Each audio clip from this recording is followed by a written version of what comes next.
ആഭാലവൃദ്ധം ജനങ്ങൾക്കും എൻ്റെ ഗുരുക്കന്മാർക്കും എൻ്റെ വിനീതമായ നമസ്കാരം. നമ്മൾ പ്രഹ്ലാദ ചരിതം പറഞ്ഞു കഴിഞ്ഞു. നരസിംഹാവതാരം അതോടുകൂടി കഴിഞ്ഞു. ഇനി അടുത്തത് വാമനാവതാരത്തിലേക്കാണ് കിടക്കുന്നത്. ഈ വാമനാവതാരത്തിന് ഒരു പ്രത്യേകത ഉണ്ട്, അറിയാമോ? ഞാൻ വളരെയധികം ഇഷ്ടപ്പെടുന്ന ഒരു അവതാരമാണ്. കാരണം മറ്റെല്ലാ അവതാരങ്ങളിലും വധമുണ്ട്, അതായത് കൊല്ലുക എന്ന ഒരു ക്രിയ എല്ലാ അവതാരത്തിലും ഒരു വിധത്തിലല്ലെങ്കിൽ മറ്റൊരു വിധത്തിൽ ചെയ്യുന്നുണ്ട്. പക്ഷെ വാമനാവതാരത്തിൽ ഭഗവാൻ കൊല്ലുന്നില്ല. മാത്രമല്ല മഹാബലിയും എവിടെയും ആരെയും കൊന്നു കാണുന്നില്ല. അങ്ങനെ ഒരു വിശേഷപ്പെട്ട ഒരു അവതാരമാണ് വാമനാവതാരം. മഹാബലിയെ പാതാളത്തേക്ക് ചവിട്ടിത്താഴ്ത്തുന്നുണ്ട് എന്നല്ലാതെ രക്തച്ചൊരിച്ചൽ എവിടെയും കാണുന്നില്ല. അതുകൊണ്ട് വളരെ വളരെ ശാന്തമായ ഒരു അവതാരമാണ് വാമനാവതാരം. വളരെ ശ്രേഷ്ഠമായതാണ്. എനിക്ക് വളരെ ഇഷ്ടപ്പെട്ട ഒരു അവതാരമാണ് കേട്ടോ. ഒന്ന് അതിന് മുമ്പത്തെ അവതാരം പ്രഹ്ലാദൻ്റെ നരസിംഹാവതാരം, രണ്ടാമത് വാമനാവതാരം. രണ്ടും രണ്ട് വിധമാണ് എന്ന് മാത്രമേ ഉള്ളൂ. അപ്പോൾ പ്രഹ്ലാദന് ശേഷം അദ്ദേഹത്തിൻ്റെ മകൻ വിരോചിതൻ രാജ്യം ഭരിച്ചു. വിരോചനന് ശേഷം മഹാബലി, അതായത് വിരോചിതൻ്റെ പുത്രൻ മഹാബലി ചെയ്തു. മഹാബലി വളരെ വളരെ നല്ല ഒരു മനുഷ്യനായിരുന്നു. രാക്ഷസവർഗത്തിൽ പിറന്നു എന്ന് മാത്രമേ ഉള്ളൂ.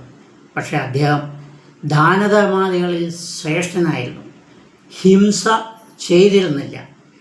ആര് എന്ത് വന്ന് ചോദിച്ചാലും യാതൊരു മടിയും കൂടാതെ കൊടുത്തിരുന്നു. ആര് ചോദിച്ചാലും, ശത്രു വന്ന് ചോദിച്ചാൽ പോലും കൊടുത്തിരുന്നു.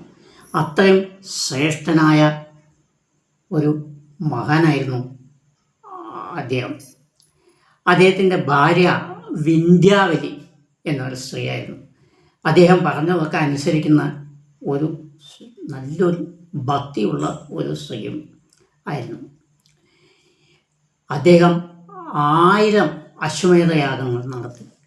അതിനു പുറമെ വിശ്വജിത്ത് എന്നൊരു യജ്ഞവും നടത്തി. ലോകത്തിൽ വളരെയധികം ശ്രേഷ്ഠൻ എന്നൊരു പദവിയും അദ്ദേഹത്തിന് കിട്ടി. അതിനുശേഷം അദ്ദേഹം ഭൂമിയും സ്വർഗവും കീഴടക്കി. സ്വയം പ്രഖ്യാപിച്ചു, സ്വർഗത്തിൻ്റെയും ഭൂമിയുടെയും പാതാളത്തിൻ്റെയും അധിപൻ ചക്രവർത്തി ഞാനാണെന്ന്. ഇദ്ദേഹം സ്വർഗത്തിൽ പോയ സമയത്ത് ഇദ്ദേഹത്തിൻ്റെ പടകൾ യുദ്ധമൊക്കെ ചെയ്തു. പക്ഷെ ഒരാളെയും അദ്ദേഹം ഹിംസിച്ചിട്ടില്ല, കൊന്നിട്ടില്ല, രാക്ഷസ സ്വഭാവം കാട്ടിയിട്ടില്ല. അവിടെ ഇരുന്ന ബൃഹസ്പതിയോടുകൂടി പോലും അഭിപ്രായങ്ങൾ ചെയ്ത ശേഷമേ രാജ്യം ഭരിച്ചിട്ടുള്ളൂ. അങ്ങനെ അവിടെ ഒരാളെയും ഹിംസിച്ചിട്ടില്ല. സ്വർഗം എന്ന പേര് സിദ്ധിക്കത്തക്ക വിധത്തിൽ അദ്ദേഹം അവിടെ രാജ്യം ഭരിച്ചു. അങ്ങനെ ആയ സമയത്ത് ഇന്ദ്രൻ ഓടിപ്പോയി, സ്ഥലം വിട്ടു പേടിച്ചിട്ട്. അപ്പോൾ അതിഥിക്ക് ഒരു സങ്കടം ഉണ്ടായി. എന്താ? അതിഥിയുടെ പുത്രനാണ് ഇന്ദ്രൻ. കശ്യപൻ്റെയും അതിഥിയുടെയും പുത്രനാണ് ഇന്ദ്രൻ. അപ്പോൾ ഇന്ദ്രൻ്റെ സ്ഥാനം പോയി ഒരു അസുരൻ കൊണ്ടുപോയല്ലോ, അത് ശരിയാണോ എന്ന് അതിഥി വളരെ സങ്കടപ്പെട്ട് കശ്യപനോട് ചോദിച്ചു. അപ്പോൾ കശ്യപൻ എന്തു പറഞ്ഞു ചോദിച്ചാൽ, ഭാര്യയോട് പറഞ്ഞു, പ്രഹ്ലാദൻ്റെ പൗത്രനാണ് അദ്ദേഹം. മാത്രമല്ല ദാനധർമ്മത്തിൽ വളരെ ശ്രേഷ്ഠനാണ്. 3 ലോകങ്ങളും അദ്ദേഹത്തെ ആദരിക്കുന്നു. മഹാബലിയാണ് ഞാൻ പറയണം കേട്ടോ. മഹാബലിയെ അങ്ങനെയുള്ള ആൾ എങ്ങനെ നമ്മൾ തെറ്റാണെന്ന് പറയും അദ്ദേഹം ചെയ്ത് എന്ന് ചോദിച്ചു. അപ്പോൾ അതിഥി പറഞ്ഞു, ഏതായാലും ശരി, സ്വർഗം ദേവന്മാർക്കും പാതാളം അസുരന്മാർക്കും ഭൂമി മനുഷ്യർക്കും എന്ന് ദൈവം നിശ്ചയിച്ചതാണ്. അതുകൊണ്ട് അത് ആക്രമിച്ച് കീഴടക്കുന്ന അധർമ്മമല്ലേ ചോദിച്ചു. അപ്പോൾ കശ്യപൻ പറഞ്ഞു, ഒരു കാര്യം ചെയ്യേ, നീ ഭഗവാനെക്കുറിച്ച് തപസ് ചെയ്യേ, അല്ലെങ്കിൽ അദ്ദേഹത്തെ പ്രാർത്ഥിക്കും. അപ്പോൾ അതിന് മാർഗം കിട്ടും. പ്രായോവ്രതം എന്നൊരു വ്രതമുണ്ട്. 12 ദിവസം കൊണ്ട് അവസാനിക്കുന്നതാണ്. ഭയങ്കര വ്രതമാണ്, സ്ത്രീകൾക്ക് പറഞ്ഞാണ് കേട്ടോ ആ വ്രതം. ഈ വ്രതം ചെയ്യൂ, അപ്പോൾ ഭഗവാൻ പ്രത്യക്ഷപ്പെടും, നിൻ്റെ ആവശ്യങ്ങൾ പറയൂ, അത് നടക്കും. അത് പ്രകാരം അതിഥി പ്രായോവ്രതം കഠിനമായി തന്നെ ചെയ്തു. അതിൻ്റെ ഫലമായി ഭഗവാൻ പ്രത്യക്ഷപ്പെട്ടു. മഹാവിഷ്ണു പ്രത്യക്ഷപ്പെട്ടു, ചോദിച്ചു, പ്രിയേ, നിൻ്റെ വ്രതത്തിൽ ഞാൻ വളരെ സന്തുഷ്ടനാണ്, എന്ത് വരം വേണമെന്ന് ചോദിക്കൂ. അപ്പോൾ അവർ കൈ രണ്ടുകൊണ്ടും കൂപ്പിക്കൊണ്ട് പറഞ്ഞു, ഭഗവാനെ, എനിക്ക് നിങ്ങളെ കണ്ടതിൽ തന്നെ ഏറ്റവും വലിയ സന്തോഷം. എങ്കിലും എൻ്റെ പുത്രൻ ദേവേന്ദ്രൻ ദേവലോകത്തു നിന്ന് വിരട്ടി ഓടിക്കപ്പെട്ട്, മഹാബലിയാൽ ഓടിക്കപ്പെട്ട് സ്വന്തം സ്ഥാനം നഷ്ടപ്പെട്ടിരിക്കുകയാണ്. അതുകൊണ്ട് അദ്ദേഹത്തിൻ്റെ സ്ഥാനം വീണ്ടെടുത്ത് തരണം എനിക്ക് എന്ന് പറഞ്ഞു. പിന്നെ എന്താ പറഞ്ഞ, എൻ്റെ ഗർഭത്തിൽ നിങ്ങൾ വന്ന് ജനിച്ച് എനിക്കൊരു പുത്രനായി ജനിക്കണം. ഇവിടെയൊക്കെ പോയിൻറ്റ്സ് നിങ്ങൾ ഓർമ്മിക്കണം കേട്ടോ. ഞാൻ പറയണത് വളരെ ശ്രദ്ധയോടുകൂടി കേൾക്കണം, എന്നാൽ മാത്രമേ മനസ്സിലാക്കൂ. എനിക്കൊരു പുത്രനായി ജനിക്കണം എന്നാ പറഞ്ഞു. ഭഗവാൻ പറഞ്ഞു, പ്രിയേ, അദ്ദേഹം ഭക്തപ്രഹ്ലാദൻ്റെ പൗത്രനാണ്. അതുകൊണ്ട് മാത്രമല്ല, തികച്ചും ഭക്തനാണ്. ഒരു പ്രാണിയെപ്പോലും അദ്ദേഹം ഹിംസിച്ചിട്ടില്ല. നിങ്ങളുടെ പുത്രന് രാജ്യം നഷ്ടപ്പെട്ടെങ്കിൽ, സ്വർഗം നഷ്ടപ്പെട്ടിട്ടുണ്ടെങ്കിൽ അത് അദ്ദേഹത്തിൻ്റെ കുറ്റമാണ്. കാരണം അഹംഭാവം വന്നു അദ്ദേഹത്തിന്. അതുകൊണ്ട് അവിടുത്തെ ഭരണത്തിൽ പല മാറ്റങ്ങളും സംഭവിച്ചു. ഇതിൻ്റെ ഫലമാണ് അവിടെ വന്നിരിക്കുന്നത്. ഇനി മഹാബലി സ്വർഗം കീഴടക്കി അവിടെ ഭരിക്കാൻ തുടങ്ങിയ പിന്നെ സ്വർഗവാസികൾക്ക് ആർക്കും ഒരു ദുഃഖമില്ല. എല്ലാവരും താങ്കളുടെ അങ്ങയുടെ മകൻ ഭരിക്കുന്നതിനേക്കാളും വളരെയധികം നന്നായി ഭരിച്ച എല്ലാവരും സന്തുഷ്ടരാണ്. അപ്പോൾ ഇങ്ങനെയുള്ള ഒരു രാജാവിനെ നമ്മൾ ഉപദ്രവിക്കുന്ന അധർമ്മമല്ലേ ചോദിച്ചു. അപ്പോൾ അവർ പറഞ്ഞു, ഭഗവാനെ, അധർമ്മം ധർമ്മം രണ്ടും രണ്ട് തന്നെയാണ്, ഞാൻ സമ്മതിക്കുന്നു. പക്ഷേ സ്വർഗം ദേവന്മാർക്കും ഭൂമി മനുഷ്യർക്കും പാതാളം അസുരന്മാർക്കും എന്ന് വിധിക്കപ്പെട്ടത് നിങ്ങൾ തന്നെയാണ്, താങ്കൾ തന്നെയാണ്. ബ്രഹ്മവിഷ്ണു മഹേശ്വരന്മാരാൽ നിശ്ചയിക്കപ്പെട്ടതാണത്. അതിനെ ആക്രമിച്ച് കീഴടക്കുക പറഞ്ഞാൽ അതൊരു അധർമ്മമല്ലേ? അദ്ദേഹം എത്ര തന്നെ പുണ്യവാനായാലും അതൊരു അധർമ്മമല്ലേ ചോദിച്ചു. ഭഗവാൻ ചിരിച്ചു. അദ്ദേഹം ചിരിക്കുന്നുണ്ടെങ്കിൽ അതിലൊരു ഭയങ്കര കഷ്ടമാണ് കേട്ടോ. ഞാൻ പണ്ട് മുതലേ പറയണം, കൃഷ്ണൻ ചിരിച്ചാൽ വളരെയധികം ശ്രദ്ധിക്കണം നമ്മൾ, അതിൻ്റെ പിന്നാലെ എന്തെങ്കിലും ഉണ്ടാവും. ശരി ശരി, ഞാൻ നിൻ്റെ പുത്രനായി അവതരിച്ച് അതിന് പരിഹാരമുണ്ടാക്കാം. പുത്രനായി ജനിച്ച് അതിനെ പരിഹാരമുണ്ടാക്കാം. പുത്രനായി ജനിച്ച്, രണ്ടാമത്തെ പോയിൻ്റാണ് ഞാൻ പറഞ്ഞത്. ഇതിൻ്റെയൊക്കെ വിസ്താരം ഞാൻ പിന്നെ പറയും, അതുകൊണ്ടാണ് ഇത് നോട്ട് ചെയ്തോളും പറഞ്ഞു. അതിഥി ഗർഭവതിയായി പൂർണ്ണ ഗർഭം ധരിച്ചു. അങ്ങനെ ചിങ്ങമാസത്തിൽ വെളുത്ത ദ്വാദശി പക്ഷത്തിൽ തിരുവോണം നക്ഷത്രത്തിൽ അഭിജിത്തിൻ്റെ ഇതിൽ നിന്ന് വാമനൻ അവതരിച്ചു. ഈ സമയത്ത് സ്വർഗത്തുനിന്ന് പൂമഴ വന്നു, ധ്വനികൾ കേട്ടു. എല്ലാ സ്ത്രീകളും സ്വർഗസ്ത്രീകളും ഡാൻസാടി. ഇങ്ങനെ പലവിധമായ സംഭവങ്ങളും അവിടെ ഉണ്ടായി. അങ്ങനെ ജനിച്ച ഉടനെ തന്നെ ഈ കുട്ടി ഏകദേശം ഒരു 10 വയസ്സുള്ള ഒരു പ്രായമുള്ള ഒരു കുട്ടിയെ പോലെ ആയിക്കഴിഞ്ഞു ഉള്ളത്. അപ്പോൾ കശ്യപനും ദരിയും വേഗം തൊഴുതുകൊണ്ട് പറഞ്ഞു, ഭഗവാനെ, ഞങ്ങളത് കണ്ടു, ഞങ്ങൾ ഏറ്റവും വലിയ ഭാഗ്യവാന്മാരാണ് എന്ന് പറഞ്ഞു. അപ്പോൾ കശ്യപന് അറിയാം, ദരിക്ക് അറിയാം, പിന്നെ അവർക്ക് അനുഗ്രഹം കിട്ടുകയാണ് പറഞ്ഞു. ഈ കുട്ടി ജനിച്ചത് ബ്രഹ്മചാരിയാണല്ലോ, അതിന് ബൃഹസ്പതി ബ്രഹ്മസൂത്രം ഉപദേശിച്ചു. കശ്യപൻ മേഖല പുല്ലുകൊണ്ട് ഒരു അരഞ്ഞാൻ ഉണ്ടാക്കി കൊടുത്തു. കശ്യപൻ ഈ പുല്ലുകൊണ്ട് അരഞ്ഞാൻ എന്ന് പറഞ്ഞു കഴിഞ്ഞാൽ നിങ്ങൾ എന്തോന്ന് വിചാരിക്കണം. ബ്രാഹ്മണ ബ്രാഹ്മണരുടെ ഇടയിൽ ഈ ഉപനയനം, അതായത് പൂണൽ കർമ്മം ചെയ്യുന്ന സമയത്ത് ദർഭപ്പുല്ലുകൊണ്ട് ഇങ്ങനെ ഒരു അരഞ്ഞാൻ കെട്ടുന്ന ഒരു പതിവുണ്ട്. ഇദ്ദേഹം അങ്ങനെ അവതരിച്ചിരുന്നത് ബ്രഹ്മചാരിയാണ്. അതുകൊണ്ട് കശ്യപൻ അരഞ്ഞാൻ തോന്നി. ഭൂമിദേവി മാൻതോൽ സമ്മാനിച്ചു. എന്താ ഈ മാൻതോൽ സമ്മാനിച്ചു പറഞ്ഞ്? ഈ പൂണലിൽ മാൻതോൽ കെട്ടുക എന്നൊരു പതിവുണ്ട്. അതിനാവശ്യമായ മാന്തോൽ ഭൂമിദേവി, ചന്ദ്രൻ യോഗദണ്ഡ്, കയ്യിൽ വയ്ക്കുന്ന ദണ്ഡ് ചന്ദ്രൻ സമ്മാനിച്ചു. വനദേവതകൾ കൗബീനം, അതായത് മരവരി കൊണ്ടും ചിര കൊണ്ടും ഉണ്ടാക്കുന്ന കൗബീനം, സംസ്കൃത കൗബീനം, മലയാളത്തിൽ പറയുകയാണെങ്കിൽ കോണകം എന്നും പറയാം.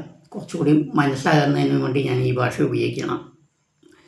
ഇനി ദേവമാതാവ് ഓലക്കുട, നമ്മൾ കണ്ടിട്ടുണ്ടാവും, ഓലക്കുട വെച്ചുകൊണ്ടാണ് വരുന്ന അദ്ദേഹം. ഓലക്കുട സമ്മാനിച്ചു. സരസ്വതി ജപമാല, ജപിക്കാനുള്ള മാല സമ്മാനിച്ചു. ബ്രഹ്മാവ് കമണ്ഡലം, കമണ്ഡലം പറഞ്ഞാൽ ഈ രൂപത്തിലുണ്ടാവും, ഇങ്ങനെ അതിലാണ് വെള്ളം നിറച്ച് യോഗികളൊക്കെ കൊണ്ടുപോവുക. കമണ്ഡലം എന്നതിന് പറയും. എന്ന് പാർവതീദേവി ഭിക്ഷാപാത്രം, ഭിക്ഷയെടുക്കാൻ. അതെന്താ ഭിക്ഷയെടുക്കാൻ പാത്രം കൊടുക്കുന്നത്? ബ്രഹ്മചാരികൾ ഇങ്ങനെ സന്യാസിമാരാവുന്ന സമയത്ത് ഭിക്ഷയെടുത്ത് ആഹാരം കഴിക്കണം എന്നാണ് ശാസ്ത്രം പറയുന്നത്. അപ്പോൾ ഭിക്ഷയെടുക്കാൻ വേണ്ട പാത്രം പാർവതി ദേവിയും കൊടുത്തു. അദ്ദേഹം ഇതും എടുത്തുകൊണ്ട് അങ്ങനെ പോയി. ആ സമയത്ത് നർമ്മദാ നദിയുടെ ഉത്തരഭാഗത്ത് ഒരു അശ്വമേധയാഗം നടത്തുമായിരുന്നു. ആര്? പ്രഹ്ലാദൻ്റെ പൗത്രനായ മഹാബലി നടത്തിക്കൊണ്ടിരിക്കുകയായിരുന്നു. ഇദ്ദേഹം അവിടെ ചെന്നു. ആ യാഗശാലയുടെ ഒരു ഭാഗത്ത് അങ്ങനെ ഒഴിഞ്ഞ് ആരും കാണാത്ത വിധം ഇരുന്നു. ആ സമയത്ത് ശുക്രാചാര്യരും അദ്ദേഹത്തിൻ്റെ കൂട്ടുകാരും ശിഷ്യന്മാരും എല്ലാം കൂടി വന്ന് കയ്യും കാലും കഴുകാൻ വേണ്ടി, മുഖം കഴുകാൻ വേണ്ടി അവിടെ വന്നു. ആ ഭാഗത്ത് വന്ന സമയത്ത് ഇദ്ദേഹത്തെ കണ്ടു. ഇദ്ദേഹത്തെ കണ്ട സമയത്ത് ഉടനെ ശുക്രാചാര്യർ കൈകൊണ്ട് തൊഴുത്. ആ സമയത്ത് ഇദ്ദേഹത്തിനൊന്നും ആരാണെന്നൊന്നും അറിയില്ല കേട്ടോ.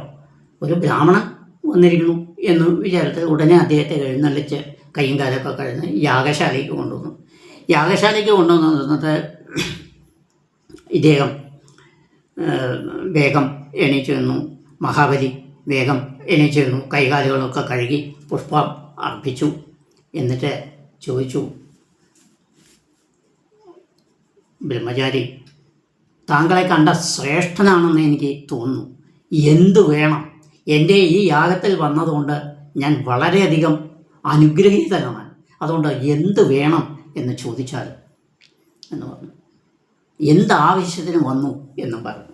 അപ്പോൾ ഈ വാമദേവൻ പറഞ്ഞു, താങ്കൾ മഹാപ്രഭുവാണ്, ദാനപ്രഭുവാണ്, ഇതെല്ലാം ഞാൻ കേട്ടിട്ടുണ്ട്. അപ്പോൾ അത് പ്രത്യക്ഷത്തിലൊന്ന് കാണണം എന്ന് പറഞ്ഞിട്ടാണ് വന്നത്. മറ്റൊന്നുമല്ല, എനിക്കും ഒരു ചെറിയ ഒരു ഇതുണ്ട്. അപ്പോൾ ഇദ്ദേഹം പറഞ്ഞു, എന്ത് ചോദിക്കും? ഇവിടെ ചോദിക്കാൻ എന്ത് ചോദിച്ചാലും ഞാൻ തരുന്നതാണ്. അദ്ദേഹം പറഞ്ഞു എനിക്ക് അങ്ങനെയൊന്നും ആവശ്യമില്ല. ഞാൻ അങ്ങോട്ടും ഇങ്ങോട്ടും പോകുന്ന ആളാണ്.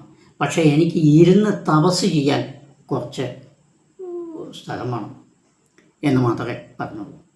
അദ്ദേഹം പറഞ്ഞു, ഇതാണോ വലിയ കാര്യം?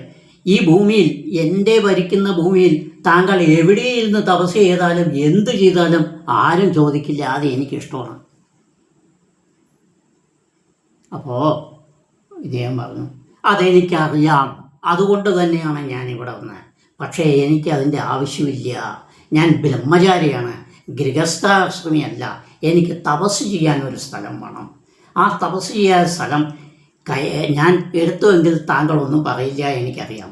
പക്ഷേ അത് വിധിയല്ല, അത് ദാനമായി എനിക്ക് തന്നാൽ മാത്രമേ ഞാൻ അത് സ്വീകരിക്കുള്ളൂ എന്ന് പറഞ്ഞു. അപ്പോൾ അദ്ദേഹം പറഞ്ഞു, ശരി, എന്ത് വേണം, എത്ര വേണം എന്ന് ചോദിച്ചു.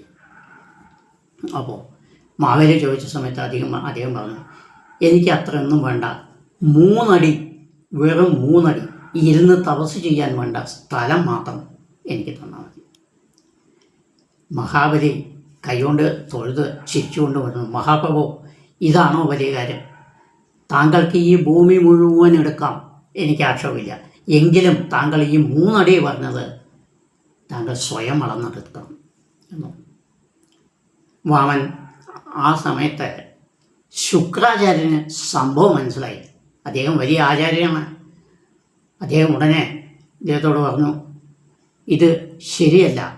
3 അടിക്ക് വേണ്ടി ഒരു ബ്രാഹ്മണൻ വന്ന് ചോദിക്കുന്നു പറഞ്ഞാൽ അത് ആലോചിക്കേണ്ടിയിരിക്കുന്നു. കാരണം താങ്കൾ ഈ ഭൂമി മുഴുവൻ കൊടുക്കാൻ തയ്യാറായ ആളത്ത് അവിടെ പോയി ഇരുന്നുകൊണ്ട് ആരും അദ്ദേഹത്തെ പിടിച്ചു വലിച്ച് രാജധാനിയിൽ വന്ന് ശിക്ഷിക്കാൻ പോകുന്നില്ല. അങ്ങനത്തെ ആളാണ് അല്ല താങ്കൾ.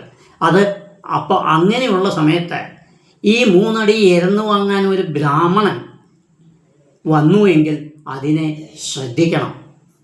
താങ്കൾ ഇത് ചെയ്യരുത്, ഈ ദാനം ചെയ്യരുത് എന്ന് പറഞ്ഞു.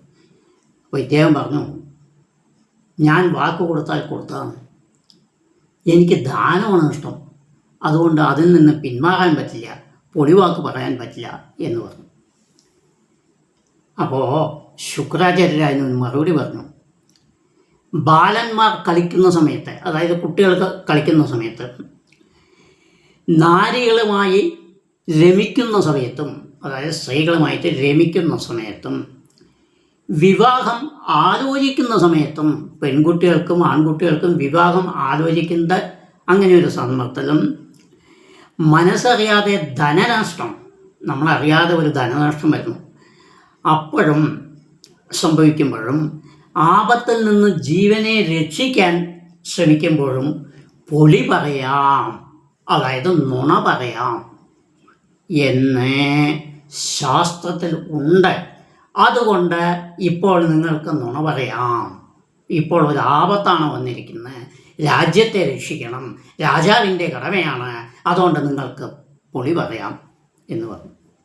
മഹാബലി പറഞ്ഞു, എന്ത് തന്നെ വന്നാലും കൊടുത്ത വാക്ക് ഞാൻ മാറ്റുന്ന പതിവില്ല എന്ന് പറഞ്ഞ് ഭാര്യ വിന്ധ്യാദേവിയെ വിളിച്ച് ആ വെള്ളം കൊടുത്ത് അങ്ങനെ മഹാവിഷ്ണുവിൻ്റെ വാമനൻ്റെ കയ്യിൽ വെച്ച് ജലം ഒഴിക്കാൻ പറഞ്ഞു. അങ്ങനെ ഒരു സമ്പ്രദായമുണ്ട്, ദാനം ചെയ്യുന്ന സമയത്ത് കയ്യിൽ കൊടുത്ത് ജലമൊഴിക്കുക എന്ന സമ്പ്രദായമുണ്ട്. അപ്പോഴും ശുക്രാചാര്യർക്ക് മനസ്സില്ല. പക്ഷേ അദ്ദേഹം ജലമൊഴിച്ചു പറഞ്ഞു, ഈ ലോകത്തെ മുഴുവൻ സാക്ഷിയാക്കിക്കൊണ്ട് ഞാൻ പറയുന്നു, താങ്കൾ ആവശ്യപ്പെട്ട 3 അടി മണ്ണ് അളന്നെടുക്കാം എന്ന് പറഞ്ഞു. കയ്യിൽ ജലമൊഴിച്ചു കൊടുത്തു. ആ ജലം താഴ്ത്ത് വീഴുന്ന സമയത്ത് പ്രോഷ്ടിക്കാൻ വേണ്ടിയും മുഖം കഴുകാൻ വേണ്ടിയും ശുക്രാചാര്യർ അത് എടുത്ത് മുഖം കഴുകുന്ന സമയത്ത് അതിൽ നിന്നൊരു കീട അദ്ദേഹത്തിൻ്റെ കണ്ണിൽപ്പെട്ടു. അദ്ദേഹം അതിനെ എടുക്കാൻ ഒരുപാട് ശ്രമിച്ചു, സാധിച്ചില്ല. അപ്പോൾ വാമനമൂർത്തി ഒരു വർഷം ദർഭ കൊണ്ട് ആ കണ്ണിൽ നിന്ന് ആ കീടയെടുത്ത് ആ സമയത്ത് കണ്ണ് മുറിവേറ്റ്, അതാണ് ശുക്രാചാര്യൻ്റെ കണ്ണൊന്ന് പോയി. വേറെ ഒരു വിധം പറയാറുണ്ട്, ഈ ജലം ഒഴിക്കുന്ന സമയത്ത് അതിൻ്റെ അകത്ത് പോയി തവളയായ അദ്ദേഹം ഇരുന്നു, ആ തവളയെ കണ്ണ് ഇതിൽ കുത്തി എന്നൊക്കെ പറയുന്നുണ്ട്. പക്ഷെ വാസ്തവത്തിൽ സംഭവിച്ചത് എങ്ങനെയാണ്? എങ്ങനെ വേണമെങ്കിലും ആവട്ടെ, ഇദ്ദേഹം ഒരടി കൊണ്ട് ഭൂമി അളന്നു, ബാക്കി 2 അടി കൊണ്ട് എല്ലാ ലോകങ്ങളും അളന്നു. 3-ാമത്തെ അടിക്ക് സ്ഥലമില്ല. അപ്പോൾ അദ്ദേഹം ചോദിച്ചു, വാമനമൂർത്തി ചോദിച്ചു, താങ്കൾ പറഞ്ഞു 3 അടി മണ്ണ് തരാൻ പറഞ്ഞു, പക്ഷേ എനിക്കിത് അളന്നു കഴിഞ്ഞു, ഇനിയില്ല. ഇത് കേട്ട സമയത്ത് മാവേലിക്ക് ഭയങ്കര സന്തോഷമായത്. വേഗം അദ്ദേഹം തൊഴുതുകൊണ്ട് പറഞ്ഞു, ഭഗവാനെ, ഞാൻ വാക്ക് പാലിക്കുന്നതിനാണ്, പക്ഷേ ഈ ഭൂമിയിലുള്ള സ്ഥലങ്ങളെല്ലാം നിങ്ങൾ അളന്നു കഴിഞ്ഞു, അതുകൊണ്ട് 3-ാമത്തെ അടി എൻ്റെ ശിരസിൽ വയ്ക്കാം എന്ന് ശിരസ് കാട്ടിക്കൊടുത്തു. ഭഗവാൻ ശിരസിൽ വെച്ച് പാതാളത്തേക്കാക്കി. വേറെ ഒന്നുകൂടി ആലോചിക്കണം കേട്ടോ, പാതാളത്തിൽ ഇദ്ദേഹം മാത്രമല്ല പോയത്, ഭഗവാനും പോയി, വാമനമൂർത്തി അവിടെ പോവുകയുണ്ടായി. ഈ സമയത്ത് ജാംബവൻ, അപ്പോൾ ഇതിനു മുമ്പ് ഇദ്ദേഹം തലയിൽ കൈവച്ച് പുറപ്പെടുന്നതിന് മുമ്പ് പ്രഹ്ലാദൻ അവിടെ എത്തി. ഇതൊക്കെ മായക്കണ്ണുകൊണ്ട് കണ്ടു. ആരൊക്കെ? വാമനമൂർത്തിയും കണ്ടു, ഇദ്ദേഹവും കണ്ടു, രണ്ടുപേരും കണ്ടു. അദ്ദേഹം വേഗം മുത്തശ്ശനെ വണങ്ങി മുത്തശ്ശൻ പ്രഹ്ലാദൻ അദ്ദേഹത്തെ അനുഗ്രഹിച്ചു അതിന് ശേഷമാണ് തല വെച്ച് പോകുന്നത്. ഇത് മായയായാൽ ബാക്കി ആരും കണ്ടിട്ടില്ല, ഒരൊറ്റ ആൾ കണ്ടിട്ടില്ല. ഇനി പ്രഹ്ലാദൻ ഇവിടെ എന്തിനു വന്നു എന്നുള്ളൊരു ചോദ്യം വരും. അത് പറയാം. അങ്ങനെ പാതാളത്തിൽ പോയ സമയത്ത് ഭഗവാൻ അദ്ദേഹത്തോട് പറഞ്ഞു, മാവേലിയോട് പറഞ്ഞു, താങ്കൾ വളരെ വളരെ ശ്രേഷ്ഠനായ ഒരു രാജാവാണ്. എനിക്കറിയാം, താങ്കളെ ഞാൻ കൊല്ലുകയല്ല ഉണ്ടായത്, താങ്കളെ ഇവിടെ രാജാവാക്കുക ചെയ്ത്. അതെന്താ രാജാവാക്കാൻ ചെയ്ത്? ഈ പാതാളത്തിൻ്റെ അധിപനാക്കി. എന്തുകൊണ്ട്? താങ്കൾ ഭൂമിയും സ്വർഗവും പാതാളത്തിൻ്റെയും അധിപനാണെന്ന് പറഞ്ഞു. പക്ഷേ ഭൂമിയുടെയും സ്വർഗത്തിൻ്റെയും മാത്രമേ അധിപനായുള്ളൂ. അതുകൊണ്ട് താങ്കൾക്ക് പാതാളത്തിൻ്റെ അധിപനാക്കി ഞാൻ. ഒന്ന്. പിന്നെ ഇതിൻ്റെ എല്ലാം കാരണം താങ്കളുടെ പിതാവ് വിരോചിതൻ ചെയ്ത പാപത്തിൻ്റെ ഫലങ്ങൾ കൂടി താങ്കളുടെ ഇതിന് കാരണമാണ്. അതുകൊണ്ട് ഞാൻ താങ്കളുടെ എല്ലാ പ്രവർത്തനത്തിലും സന്തുഷ്ടനാണ്. അതുകൊണ്ടാണ് ഞാൻ നിങ്ങളെ പാതാളത്തേക്ക് ആക്കിയത്. അതുകൊണ്ട് അടുത്ത ജന്മത്തിൽ, അതായത് സാവർണ മനുവിൻ്റെ കാലത്ത് ഞാൻ താങ്കളെ ലോകത്ത് വെച്ച് ഏറ്റവും വലിയ ഒരു സ്ഥലത്ത് സ്ഥാപിച്ചു തരാം. ഇദ്ദേഹം ഭൂമിയെ താഴ്ത്തിയത് ജാംബവാനാണല്ലോ ഏറ്റവും വലിയ കുരങ്ങ്. 3.25 നാഴിക കൊണ്ട് ലോകം മുഴുവൻ 21 വട്ടം വലം വെച്ച് ഈ സംഭവത്തെ പറകൊട്ടി എല്ലാവരെയും അറിയിച്ചു ഈ സന്തോഷ വാർത്ത. ഇദ്ദേഹം വാമനമൂർത്തി ഇദ്ദേഹത്തെ ഭൂമിയിലേക്ക് പാതാളത്തേക്ക് ചവിട്ടിയ സമയത്ത് മേലെന്ന് ആകാശത്തുനിന്ന് ഭൂവർഷം വന്നു, വാദ്യമേതാളികൾ വന്നു, ഘോഷങ്ങൾ ഉണർന്നു. അങ്ങനെ പല നല്ല കാര്യങ്ങളും സംഭവിച്ചു.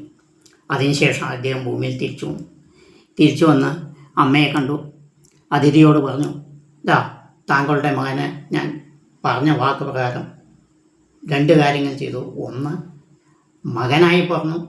രണ്ടാമത്, രാജ്യത്തെ പുത്രന് തിരിച്ചേൽപ്പിച്ചു. 2 കാര്യങ്ങൾ. ഇനി ഞാൻ ആദ്യം ശ്രദ്ധിക്കണം പറഞ്ഞു. ഓർക്കുന്നുണ്ടാവും. മകനായി പിറക്കണമെന്ന് മാത്രമേ ആശ്രയി ചോദിച്ചുള്ളൂ അല്ലേ? അതുകൊണ്ട് മകനായി പറഞ്ഞു. പക്ഷെ മകൻ്റെ ലീലകൾ കാണാൻ ആഗ്രഹിച്ചില്ല. മകനെ വളർത്താനുള്ള ഭാഗ്യവും അവർക്കുണ്ടായില്ല. അതുകൊണ്ടാണ് അടുത്ത ജന്മത്തിൽ ശ്രീകൃഷ്ണൻ പറഞ്ഞ സമയത്ത് ഇവിടെ അവർ വളർത്തുന്നത്. ബാക്കിയുള്ളത് നാളെ പറയാം. എല്ലാവർക്കും നന്ദി, നമസ്കാരം. ലോകാ സമസ്ത സുഖിനോ ഭവന്തു. ലോകാ സമസ്ത സുഖിനോ ഭവന്തു. ധർമ്മോ രക്ഷതി രക്ഷതക. ധർമ്മോ രക്ഷതി രക്ഷതക. ധർമ്മോ രക്ഷതി രക്ഷതക. എല്ലാവരും ഷെയർ ചെയ്യുക, സബ്സ്ക്രൈബ് ചെയ്യുക, ലോക നന്മയ്ക്ക് വേണ്ടി ചെയ്യുക. നമസ്കാരം.